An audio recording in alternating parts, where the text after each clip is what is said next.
The mounts to the body bushings are trash. That one's keeked a little bit. So I'm gonna try just to buy the bushings and the mounts. I really don't wanna replace the sway bars. I know they're good upgrades out there, but I'm not quite ready. We have just got loose our lower ball joint, so the jack's holding up all the springs.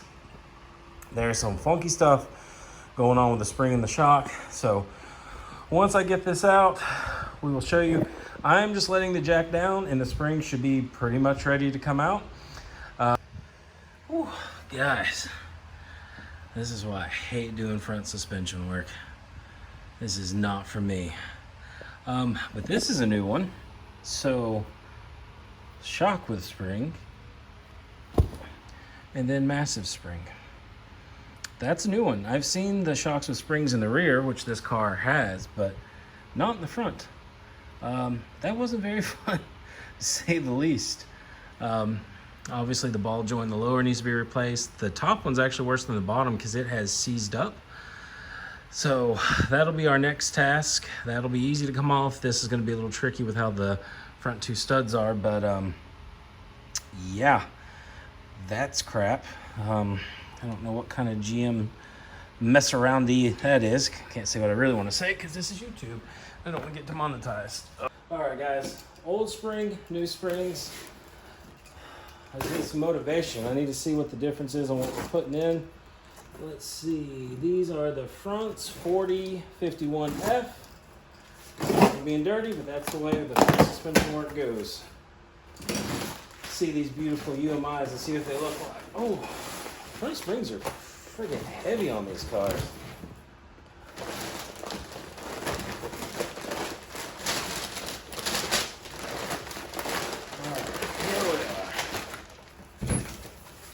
As you can tell, these are going to be a lot lower.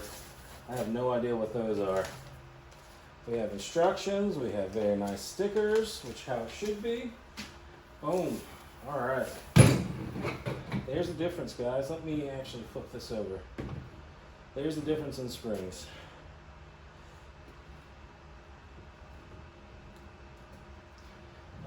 I'm sure this is not any scientific way of telling.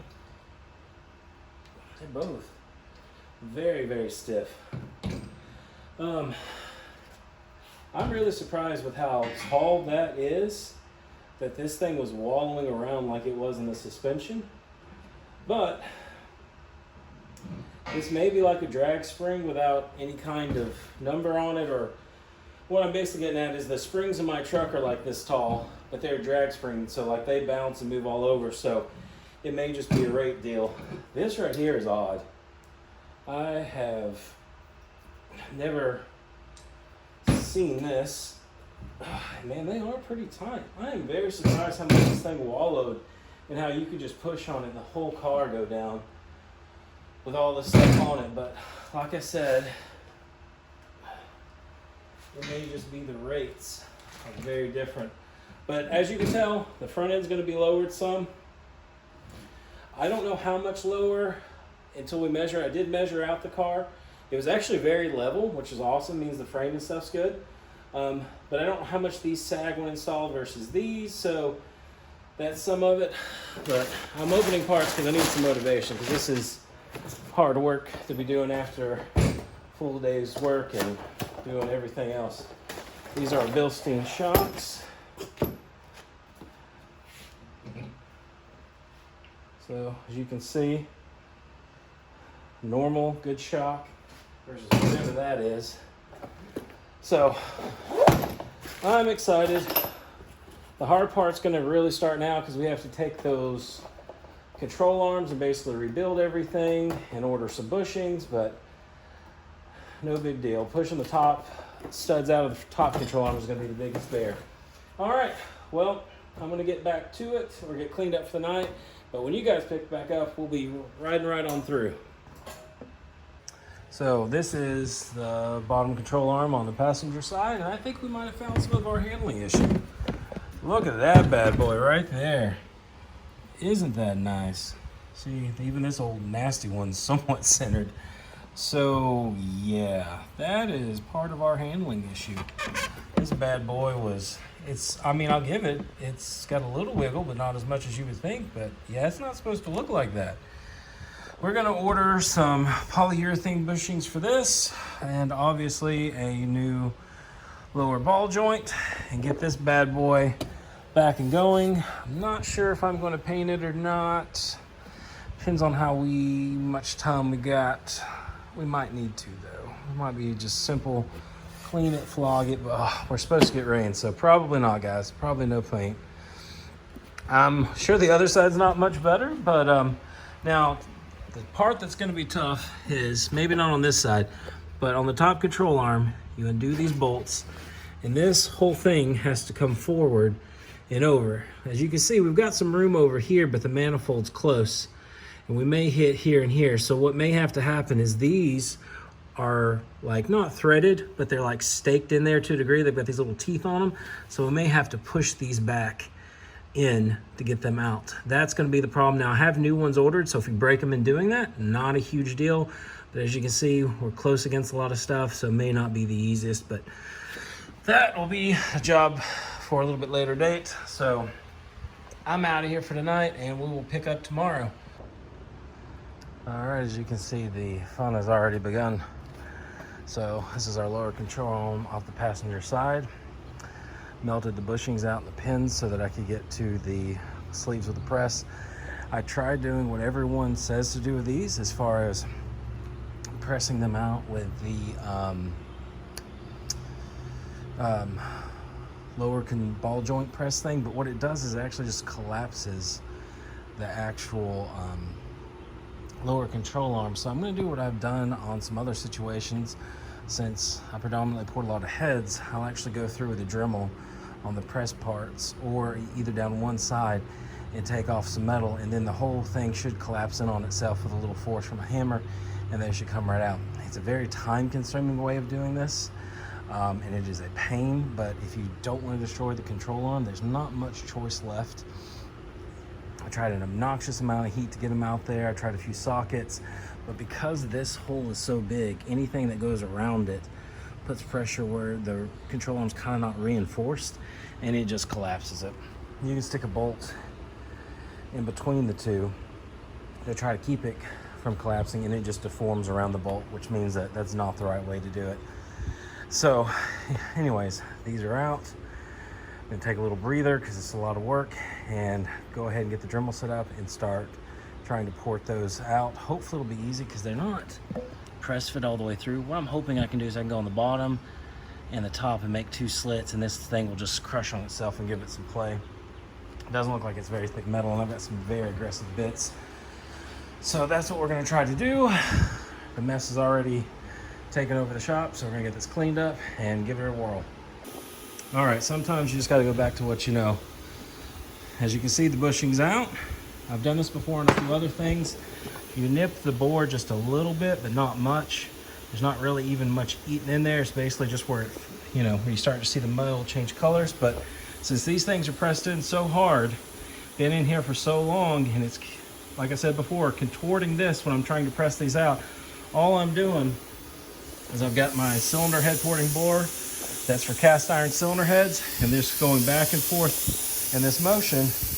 And what that does is, since there's a press fit here,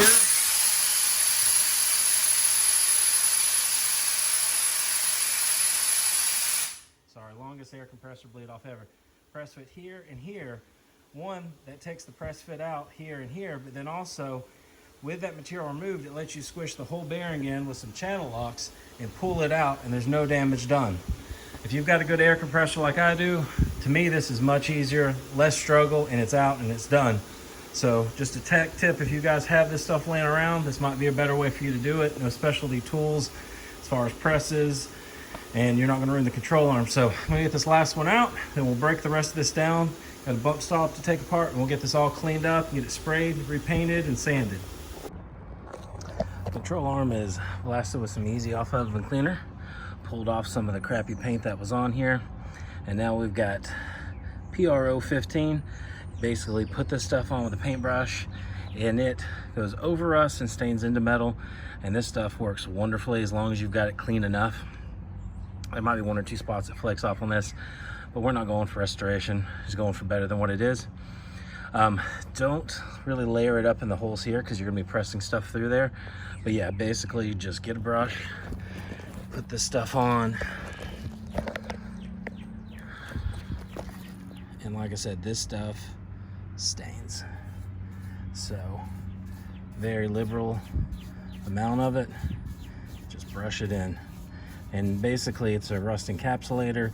There's a few different companies that have different versions of this. I know DuPont does. I know Eastwood carries a company that has it, Rust-Oleum, but this is what you can usually find at the parts store very easily and works very good.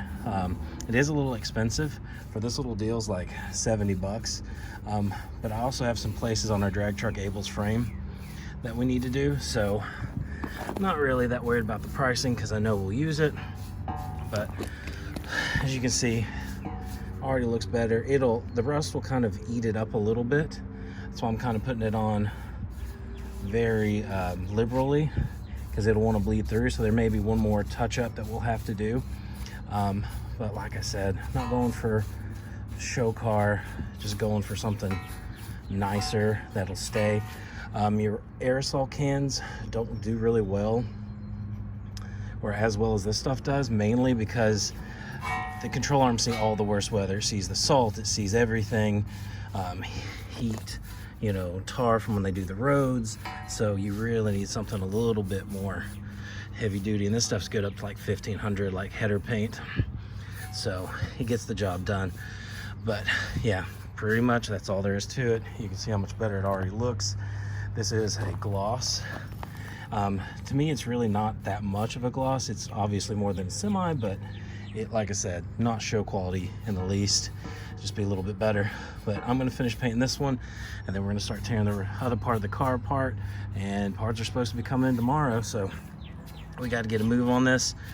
Also too, don't worry about the bottom as much if you rub the paint off of it, because when it's on the car, it's easier to paint the bottom. The top's what needs the most concentration, because once it's in there, you're not gonna see it again. So, and also too, well ventilated area, this stuff puts off a lot of fumes. So just make sure it's in a very well ventilated area, or you're gonna start seeing dead relatives, whatever deity that you worship, and probably Dale Earnhardt if you're a car guy. So yeah, well, about got this done. So on to the next project. A little more thrashing and the other control arm is out, and I have never seen one that bad.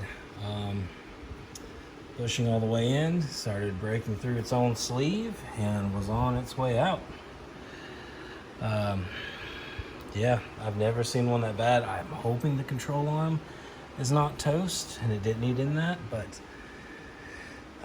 looks like it may have, but I should have done a better job checking it.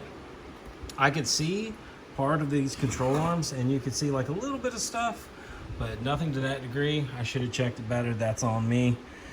The ball joints, actually not bad at all. And when I had jacked the car up and pushed the wheels in and out to see if there's any movement. It didn't, but obviously, of course it didn't have any movement because it was pretty much solid. So yeah, another lesson learned, don't be dumb. Check your suspension on these old cars when you buy them. I should have been a more diligent owner and done that. So learn from my mistakes, guys. We're gonna do the same thing to this one. Press the ball joint out, get these bad boys out, take off that, blast the whole thing with oven cleaner, let it clean off all the paint and get it coated. The other one is drying back here because we've got some rain in the forecast, so I didn't want to get it wet, but I mean, just look at that compared to what we had. It's beautiful. We still got to pull the spindles off of this setup for the disc brakes. It still uses that part, so I'm gonna get to thrash on this. Hopefully I'm not ordering a control arm. There's a guy locally that has some, so I have to get them. Not the worst, but hopefully she's okay. So we're gonna dismantle the brakes. These are the old drums. They worked pretty well. Like I said, whoever did the car last did a good job. I went through these. Surprisingly, these are not that heavy as some of the other Drum brakes hubs I've taken apart before. One thing I will say about this though is racing around with my buddy's Street Freak Firebird. We were getting on a little hot and this thing hit the brakes, it locked them up, slid right through an intersection of a very, thankfully at that time, not busy road. So that is why we're changing this, because it is a huge safety upgrade. Now, see all this stuff here, all of it's going away. Basically what we need is the spindle, which I'm guessing is going to be obviously this part and then this part as well. So both of these. I'm going to try to take and clean them and paint them just like the control arms. One thing you have to be careful, obviously, is when all this is off, which I'll video once it's all off, there's bearings that ride in here, so you don't want to paint on that surface whatsoever. Ooh, there's some rough spots in the bearing too. I think you guys can hear it, but man, you can feel some rough spots. So probably a good thing that we're doing this. Hopefully there's no issues with this. I'm starting to see how these are done. Not a huge fan with how much this is sticking up here through the actual stud. Maybe that's not a big deal, but we'll get these taken apart, get these painted, and start looking at putting the brake kit on it. We got probably just about every tool out of my toolbox out. Getting this stuff taken care of. We've got our part of our spindle taped up, ready to be painted. Other part is on top of the fan over there. And success, we got our first upper control arm out. Now, why this is a bear is you have these bolts, and as you can see, they're knurled, whatever you want to call it, pinned in there so that when you torque down this side with the shims, like those over there, that stays in one place. The problem is they're too long with how big these Buicks are, and you can't get them past the exhaust manifold on this side.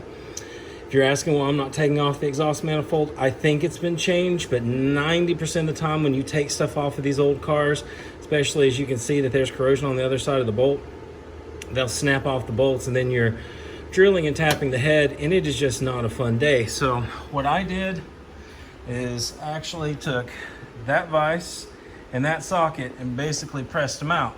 Now, I have two different kinds of replacements for these. I have these, which are supposed to be like a grade 8 bolt from GM, and the replacements are grade 8 as well. And then I've got the zinc coated ones here in this bag. I think it's probably that guy right here. So I've got some options to go back with on this side. Now the other side, I don't actually have to press them out. What I have to do is get the steering shaft out of the way. It's already loose, it's broke loose. Once that steering shaft's out, they'll come out. It looks like it's been off before, as you can see by the shiny bolt here. So probably get some better bolts for that. Anyways, that's our next step to take off. Not gonna happen tonight. I need to get some oven cleaner to get these cleaned, and I'm spent. It's been a long day. Now, still got to push the bushings out so we can get out the old top part of the control arm. I got to find my air hammer for that. So, and basically I do an air hammer and I set this on the side like that, and 90% of the time it'll knock them out. Whew, guys, I'm telling you, I'm working it. It's hot. There's a part of the spindle, and these bad boys are turning out nice. So these are our lower, look like brand new. They're ready to be loaded back up again with new bushings. Even have the new catched nuts that go in here, and new bolts, new sway bars, new lower ball joints. All that came in today. So those will be in the process of being rebuilt. I still have this spindle together, mainly just so I know how it goes together, because I'm not used to a two-piece spindle like that, and I don't want to lose how it goes together basically with all the bolts, as I almost trip and die over the mess that is the shop. Now, we still have the brake kit to put on. I need to open it, go through directions, but I think the game plan with how much stuff is everywhere and how much the brake stuff's going to be involved, I need to pay attention, we're gonna get the control arms fully painted, fully loaded up, back on the car, and basically just ready for the spindle. So there's not as many parts. I can do a nice cleanup and we are set. Now I'm also going to paint the sway bar too. I've got surplus of paint, why not? And tech tip on this stuff, they fogged it with some kind of really crappy paint, oven cleaner. I've tried oven cleaner on heads to clean them because I've had friends that have done it and it eats the aluminum up. But oven cleaner on this stuff does a great job, pulls the paint off, degreases at the same time, and then the paint goes down, no issues. So that's our game plan. We are exactly a month today from Power Tour, and I want this thing to be on Power Tour. So suspension back together and aligned is what we're obviously banging out now. The Buick Nationals are on Saturday. I'm gonna go up there and pick up some Buick parts.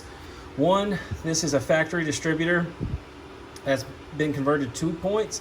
I want to get rid of that and make a nice HEI unit for like 120 bucks.